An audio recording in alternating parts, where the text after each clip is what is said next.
రాంబాబు అన్న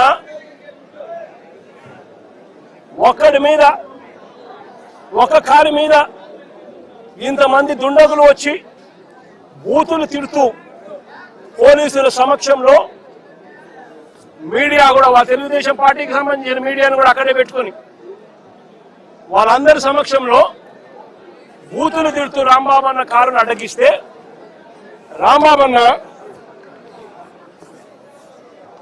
వాళ్ళ బూతులు తిట్టినందుకు రెస్పాన్స్ గా రియాక్ట్ అయ్యాడు ఆయన.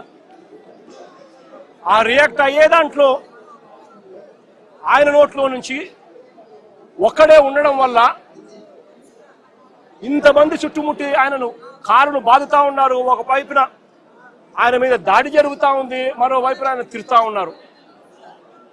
అలాంటి సందర్భంలో ఆయన కూడా నోట్లో నుంచి 2-3 తిట్లు తిట్లేమన్నా తిట్టాడు. ఒక రియాక్షన్ గా జరిగింది.